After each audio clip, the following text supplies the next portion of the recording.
continuar de onde a gente parou. No começo da aula a gente revisou um pouquinho Ptolomeu, Copérnico e Kepler. Vimos que o Newton, estudando as leis de Kepler, desenvolveu a lei de atração das massas, mas ele já tinha desenvolvido as leis de Newton anteriormente. Então, na verdade, conectando as duas, muita coisa ficou explicada. Então, lei de atração das massas, uma coisa que é importante nessa lei é tu não achar que esse Gzão é o Gzinho. Não se esqueçam, galera, o Gzão é chamada constante gravitacional universal. Em alguns materiais vem só 6.6, em alguns materiais 6.77, às vezes o vestibular coloca 6.7 para a resposta final ser mais bonita, vezes 10 na menos 11.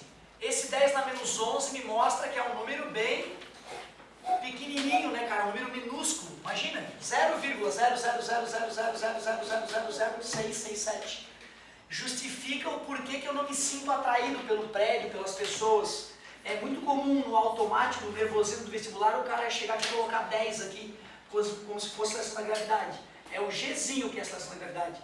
Tanto que na final da aula passada a gente mostrou, né, que a seleção da gravidade, a uma certa altura da superfície terrestre, depende da massa do raio do planeta e da altura em que a coisa está orbitando o planeta. Caso ela esteja orbitando, né, quando essa nave alienígena passeando. O Gzão, então, cuidado, não confundir o Gzão com o Gzinho. Como é que a gente chegou nessa relação? Comparando a fórmula da força de atração gravitacional com a fórmula do peso clássica. Igualando essas equações, cortou o m com m, sobrou a aceleração da gravidade. Nos polos é maior do que no Equador, por dois motivos, a Terra gira e a Terra é achatada. Agora pensa nesse satélite. Esse satélite tem uma certa massa e ele foi lançado de tal forma que ele está descrevendo uma circunferência perfeita em torno da Terra. E ele está com a velocidade constante, portanto a gente poderia dizer que ele está em movimento circular uniforme. Quando um corpo está em movimento circular uniforme, como é que se chama a força resultante que atua nele? Chama-se força centrípeta. Por semelhança de triângulos, nós mostramos que a força centrípeta é mv ao quadrado sobre r, semelhança de triângulo no movimento circular uniforme. Quer dizer, cara, que tem que ter uma força atuando neste satélite para ele poder fazer a curva, senão ele passaria reto por inércia. Da onde vem essa força? Será que tem um cabo de aço conectando o satélite na Terra? Não, né? A força que atua no satélite e faz ele fazer a curva é do tipo gravitacional. Então, se eu quiser calcular a velocidade orbital, eu vou ter que entender que a força centrípeta é do tipo gravitacional. A força centrípeta, massa do satélite, velocidade do satélite ao quadrado, dividido pelo raio da curva que o satélite faz, que é o raio da órbita. Isso é igual força gravitacional, constante gravitacional universal, massa do satélite, massa do planeta orbitado, dividido pela distância do centro do planeta até o satélite elevado ao quadrado, que é o próprio raio da curva. E aí pronto. Vai cortar a massa do satélite, justificando a imponderabilidade. Não importa se o satélite tem 1 kg ou 10 toneladas, ele vai ter a mesma velocidade orbital. Assim, se tiver alguém dentro dessa cápsula, dessa nave, o astronauta e a nave vão ter a mesma velocidade, porque não depende da massa das coisas que orbitam o planeta. Também vou poder eliminar o ao quadrado do R e vou poder isolar o V. Ao quadrado passa para o outro lado, raiz quadrada. É assim que se calcula a velocidade orbital de um satélite. Basta conhecer a massa do planeta orbitado e o raio da curva. É assim que eu defino com que velocidade eu vou lançar o meu satélite.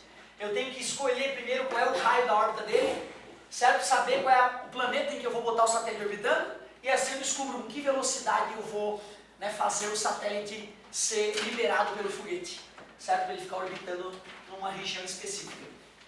Cuidado, hein? Quero ver se tu tá ligado. Mantendo todas as condições, mas quadruplicando a massa de um planeta que é orbitado por um satélite, o que aconteceria com a velocidade orbital? Dobra, né? Então poderia dizer que a velocidade orbital é diretamente proporcional à raiz quadrada da massa do planeta. Cuidado, hein? Eu afasto um satélite 100 vezes aumento a distância dele até o planeta em 100 vezes. O que acontece com a velocidade orbital? Cai 10 vezes. Concorda comigo? Então posso dizer que a velocidade orbital é inversamente proporcional à raiz quadrada da distância do satélite ao planeta, ou, que é o mesmo, o raio da órbita. Legal. Velocidade orbital. Bom, mas espera aí, cara, e se eu quisesse que esse satélite escapasse? Porque, por exemplo, quando o homem foi para a Lua, a nave teve que escapar da gravidade terrestre, né, para poder ir para a Lua. Se eu não usar a propulsão adequadamente, quando eu paro a propulsão, aí o que acontece é que eu vou ficar preso na gravidade terrestre, orbitando a Terra, e não consigo ir para a Lua. Como é que será que se calcula qual é a velocidade que eu preciso atingir para poder desgarrar da gravidade de um planeta? Pensa comigo. Tem uma certa energia acumulada. Tem uma certa energia acumulada entre o satélite e o planeta. Como é que eu poderia calcular essa energia potencial gravitacional?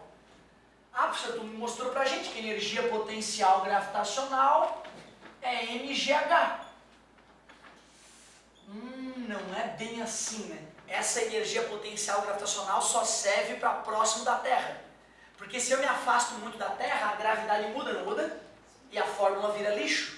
Quando eu deduzi essa equação da energia potencial gravitacional, era para um corpo que fez um pequeno deslocamento próximo à superfície terrestre.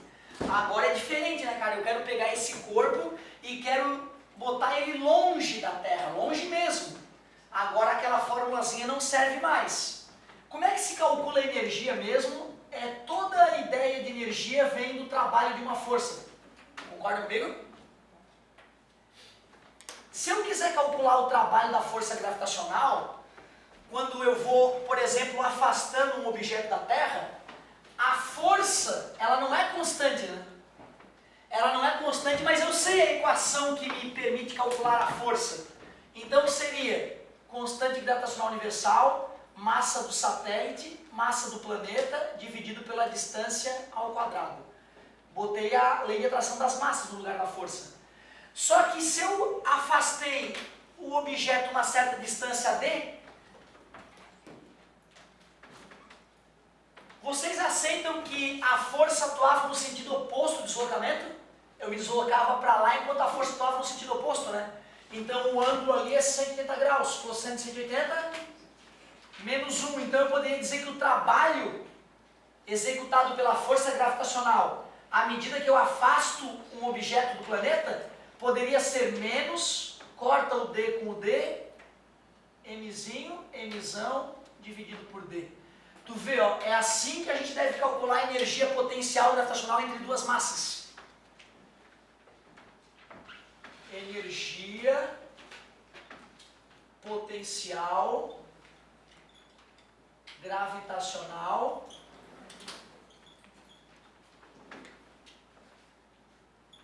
entre dois corpos. Energia potencial gravitacional entre dois corpos.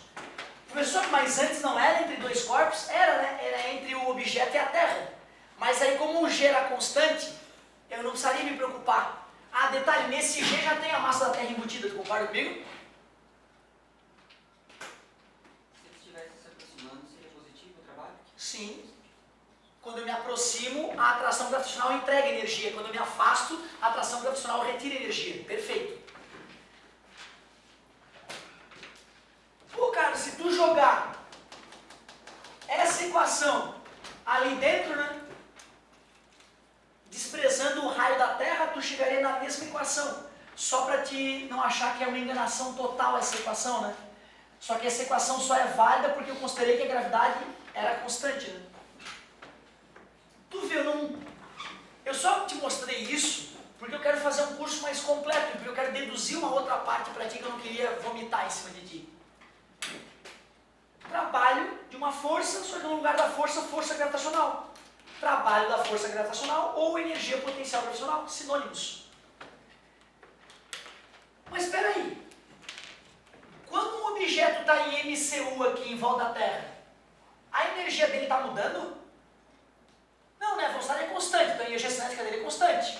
E tem energia gravitacional. Tem energia gravitacional na parada, energia potencial gravitacional. Quando eu me afasto do objeto, essa energia potencial gravitacional aumenta ou diminui? Quando esse número aumenta, quando a distância aumenta, em módulo o resultado cai, né? Em módulo o resultado cai. E quando eu estiver lá no infinito, quando eu estiver longe pra caramba, quanta energia vai sobrar gravitacional? Zero, né? A galera já sacou que dividir por um número infinitamente grande dá um resultado nulo.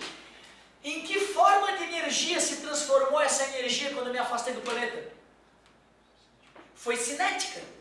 Então, se eu quiser calcular a velocidade de escape, ou seja, qual é a velocidade que um objeto que orbita o planeta tem que ter para poder escapar da gravidade daquele planeta, eu vou ter que entender que toda a energia potencial gravitacional se transformou em energia cinética, já que o objeto se afastou do planeta.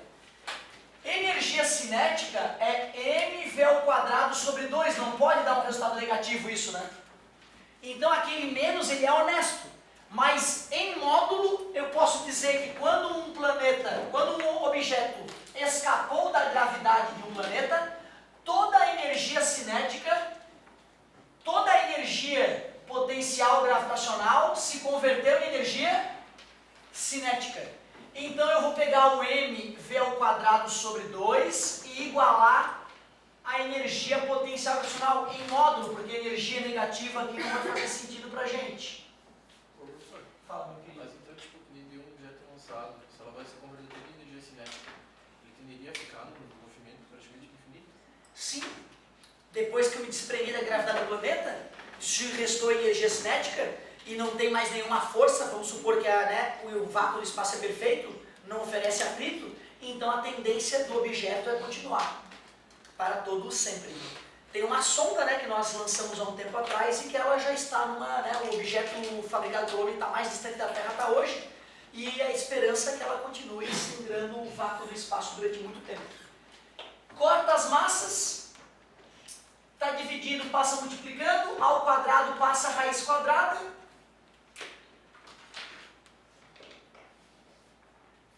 Essa é a famosa velocidade de escape. Eu pergunto a vocês, olha para a velocidade de escape e olha para a equação da velocidade orbital. Qual é a diferença entre elas? Chamar de R ou de D é bobagem, é a distância. Certo? R porque está fazendo uma curva, D porque se afastou uma certa distância. Mas se eu quiser chamar de R aquela distância, não tem problema nenhum. Qual é a diferença entre as equações? Tem um 2 dentro da equação, né? Será que eu posso dizer que a velocidade de escape é o dobro da velocidade orbital? Não, né? Não, porque o 2 está dentro da raiz, né? Quanto é que é a raiz de 2? 1.41, né? 1.42. Quer dizer que a velocidade de escape é 41% a mais do que a velocidade orbital, né? Se eu aumento a velocidade de um satélite em 42%, esse satélite escapa daquele planeta. Se eu aumentar só em 41%, não escapa. Se afasta, mas não escapa. Certo? Então tu vê, velocidade de escape, a velocidade que o objeto tem que ter para poder escapar da gravidade do planeta. Eu já vi o vestibular perguntar essa conexão que eu te falei, tá? O cara pergunta quantos por cento a mais nós temos que ter de velocidade para que o objeto escape da sua órbita. Então se tu lembra dessas relações, tu percebe que é raiz de 2, 41%, 1.41, multiplicar por 1.41 é aumentar cerca de 41%. Pois não. Mas por que tipo, falou lá que na energia potencial gravitacional, o G da gravidade da Terra seria irrisório, assim. Só porque, tipo, quando vão fazer lançamento é sempre perto da linha do Equador, né? Sim. Que ali seria, tipo, a situação da gravidade menor. Não é esse o motivo. Bacana a tua colocação. Olha que interessante. Como a seção da gravidade no Equador é 9,75 e no polo 9,32, dá uma diferença muito pequena, de 0,07 metros por segundo quadrado. Isso não vai gerar uma diferença de energia muito absurda. Mas pensem o seguinte, tem que ter uma certa velocidade, né, para poder atingir a velocidade orbital. Quem está no Equador está numa velocidade bem maior do que quem está no polo. É por isso que os lançamentos ocorrem no Equador, para aproveitar a velocidade de rotação da Terra. Vamos calcular qual é a velocidade de quem está no equador comparado com quem está no polo? E tem a ver com aquilo que tu me comentou também, aí já vamos conectar uma coisa na outra. O colega me perguntou na saída da aula, professor, poxa, para quem está no equador, a pessoa que está no equador terrestre está dando a volta ao mundo junto com a Terra, praticamente no movimento circular uniforme, né? Então, se a pessoa que mora no equador está dando a volta na Terra, tem que ter uma força centrípeta atuando nela, certo? Aí ele me perguntou, pô, de onde vem essa força centrípeta? É o peso da pessoa? Não é todo o peso, né? Se o meu peso, se eu estivesse no equador e o meu peso fosse a força centrípeta, eu acharia que eu estaria flutuando. E eu sinto que o chão me empurra para cima, né? Então a força centrípeta de quem está no equador é o peso menos a normal. Vamos calcular. Vamos calcular qual é a força centrípeta que atua numa pessoa que está no equador. Aí nós vamos ver a diferença entre o peso e a normal, para ver se é alguma coisa importante realmente comparado com quem está no polo. Boa a pergunta do colega que tem a ver com essa nossa discussão de onde é que ocorrem os lançamentos de foguetes. Então vamos lá. Terra achatei avacalhadamente, né? Eixo de rotação. Quem está no Equador, aqui o carinha no Equador, bem alto esse cara aqui, tu vê que está sendo atravessado pelo eixo de rotação da Terra. O raio da Terra médio, mais ou menos 6.500 quilômetros. Esse sujeito, em 24 horas, dá uma volta ao mundo, não é isso? No movimento circular uniforme, velocidade meia distância sobre tempo, tamanho de uma volta, 2πr, tempo para completar uma volta, período. 2 vezes, pi, pelo amor de Deus, vamos usar 3, né? Não vamos avacalhar, né? Raio da Terra, 6.500 quilômetros. 6.500 quilômetros. Período de rotação da Terra em torno do seu próprio eixo, 24 horas. Tu vê, vai dar um pouco maior do que isso, né? Porque eu usei o π um pouco menor do que deveria, certo? Então o resultado vai ser um pouco maior, o resultado verdadeiro. Divide por 3 dá 1, divide por 3 dá 8. Divide por 2 dá 1, divide por 2 dá 4. Velocidade, metade de 6.500, 3.250, metade de 3.250, 1.500 mais 125, 1.625. É um pouco mais que isso. Quilômetros por hora. É mais que a velocidade de um avião, cara, comercial. Isso sim justificaria a gente fazer o lançamento do Equador e fazer o lançamento a favor da rotação terrestre, né? Que se eu faço o lançamento no sentido oposto, eu me ferro. Aí eu vou ter que acrescentar essa velocidade a mais no foguete para poder adquirir uma velocidade maior. Enquanto esse sujeito faz isso aqui, em 24 horas, dá a volta em torno do corpo dele, esse cara deu a volta ao mundo nessa velocidade. Que show! Como é que se calcula a força centrípeta? M V ao quadrado sobre R, né? Vamos pegar um sujeito de 80 quilos. Eu quero passar para o sistema internacional. Eu vou ter que converter essa velocidade em metros por segundo. Só para a gente não perder tempo. Só para a gente fazer esse exemplo mais bonito. 1.625 dividido por 3,6. 451,388. 450, né? Pô, vamos jogar para baixo aqui. Um pouquinho, deu 1 aqui, tá? Então não estou ofendendo ninguém. Já que eu estou usando metros, o raio da Terra tem que ser em metro. E o raio da Terra são 6.500.000 metros, certo? Essa é a força centrípeta que atua num sujeito que mora no Equador. Sujeito de 80 quilos. Vamos ver como é que ficou. 450, que multiplica ele mesmo, 80 a massa do sujeito, divide por 6.500.000. Deu uma força de 2,49, 2,5 newtons. Vamos fazer o chão, está aqui o sujeito, ó. Essa força centrípeta tem que apontar para o centro da Terra, né? O centro da Terra é o centro da curva que ele está executando. Tem o peso e tem a normal, né? Certo? Quem é a força resultante, que é a centrípeta? É o peso menos a normal. A força centrípeta é 2,5 newtons. O peso, M vezes G, né? Considerando G aproximadamente 10, 800 menos N. N igual 800 menos 2,5. Esse cara no Equador tem uma normal de 797,5 newtons. Se ele tiver bem no eixo de rotação da Terra, no polo, aí a normal fica aproximadamente 800 newtons, já que no polo ele não vai ter a força centrípeta, já que ele não está descrevendo o movimento circular uniforme junto com a Terra, né? Então tu vê, cara, bacana que tu falou, é verdadeiro, dá até para calcular, cara, qual a física que a gente já tem. Então tu vê um cara de 80 quilos no Equador, bem na linha do Equador, a normal lá nele não é 800 newtons, é um pouquinho menor, porque vai ter que ter uma força centrípeta apontando para o centro, já que ele está descrevendo o movimento circular uniforme em torno da Terra. Tu vê, o vestibular pode nos questionar a respeito disso. Porém, se o vestibular não falar nada de que tem a ver com gravidade, que é uma questão de gravitação universal, tu sabe, né? Seja no Equador, seja no polo, a normal vai dar 800. Ou seja, isso pode acontecer. Já apareceram já questões que falam disso, mas tem que estar contextualizada, né? Não é qualquer questão que fala Equador, tu já vai lá e já corrige dessa maneira. Não precisa ficar tão preocupado com isso ainda. Que legal tu ver, cara, o sujeito que está no Equador se sente mais leve, vai ter que fazer menos força com os pés contra o chão do que se ele estivesse no polo. Claro que eu não considerei que aqui era 9,82 e ali era 9,75 metros por segundo ao quadrado, certo? Eu considerei que era aproximadamente 10. Né? Então, ainda haveria uma pequena diferença na realidade. Legal. Vimos então, isso já fica pedido, está no vestibular, já viu o cara pedir qual é a velocidade do cara que está no Equador comparado com o cara que está no polo. Então, é um exemplo de vestibular isso aí. E já viu o vestibular questionar a respeito da normal do sujeito que está no Equador comparado com o sujeito que está no polo. Essa seria uma das maneiras de abordar o problema.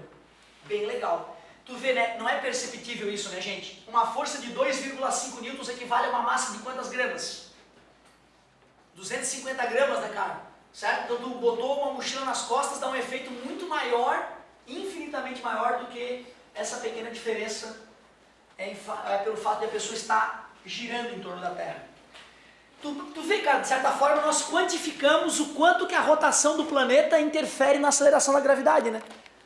2,5 newtons. A diferença da força. Muito bem.